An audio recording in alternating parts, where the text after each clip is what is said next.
فتح اور مسرت کے جذبے سے سرشار کیتھرین کے اندر روح کی آگ شدت سے بھڑک اٹھی اور ڈومینیکن جماعت کے لباس کو حاصل کرنے کی خواہش طوفانی لہروں کی طرح بے قرار ہو گئی۔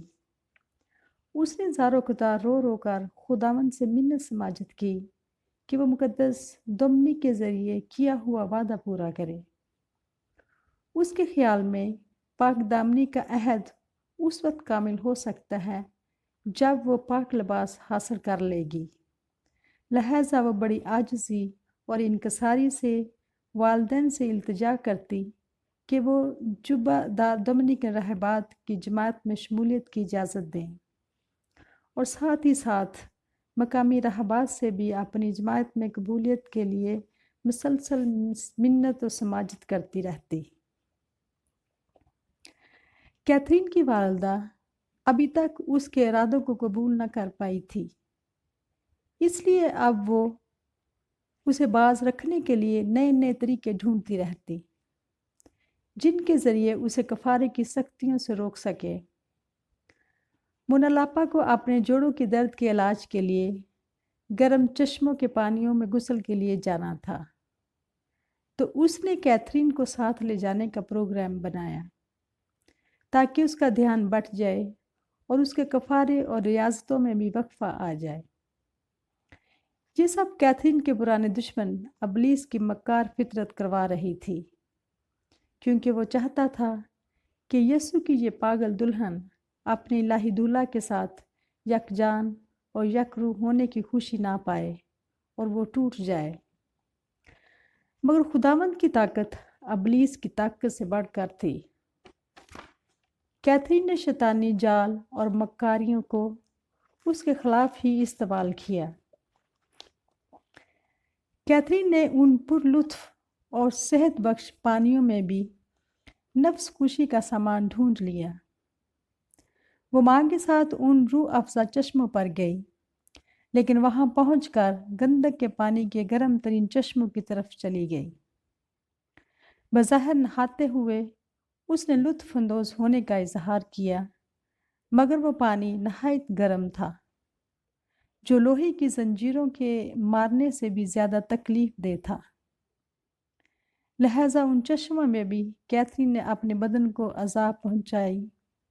یہ کام اس کی ماں کی موجودگی میں ممکن نہ تھا، اس لیے اس نے اپنی والدہ سے درخواست کی کہ وہ غسل اس وقت کرنا چاہتی ہے جب وہاں کوئی بھی نہ ہو، تاکہ تمام لوگوں کے چلے جانے کے بعد وہ اپنی مرضی کے مطابق ابلتے پانیوں کی جلن برداشت کر سکے۔ اس وقت کیتھرین دوزخ اور برزخ کی روحوں کی تکالیف کے بارے سوچتی اور لگاتار خداوند سے التجا کرتی کہ وہ اپنی رحمت سے ان کی تکالیف کو کم کرے۔ اس کا یہ ہدیہ اس کے روحانی سرور و کیف سے سرشار کرتا۔ یہی وجہ تھی کہ جلنے کے بعد بھی اس کے جسم پر کوئی نشان نہ رہتا اور نہ ہی جلن محسوس ہوتی۔ گھر واپس پہنچ کر کیتھرین دوبارہ اپنے معمول پر آ گئی۔ اس کی والدہ جب اس کے کمرے کے سامنے سے گزرتی تو وہ اسے ہمیشہ دعا، کفارے اور ریاضت میں غرق پاتی۔ اسے کامل یقین ہو گیا کہ کیتھرین میں کوئی بدلاؤ نہیں آیا اور نہ آئے گا۔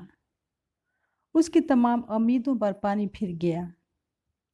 وہ کیتھرین کے مصمم ارادوں کو نہ توڑ سکی۔ دوسری طرف کیتھرین اپنے اندر امید کی کرن جلائے رکھتی اور موقع پا کر ماں سے گاہے بگاہے راہبات کے ہاں جا کر اس کے لیے ڈومینیکن لباس کی درخواست کرنے کو کہتی۔ ماں اس کی لگاتار منت کے سامنے ہار گئی اور وہ بیٹی کی درخواست لے کر راہبات کے گھر گئی، مگر انہوں نے یہ کہتے ہوئے انکار کر دیا کہ ان کے قانون کے مطابق ایک کمواری لڑکی کو یہ جبہ پہنانے کی اجازت نہیں ہے۔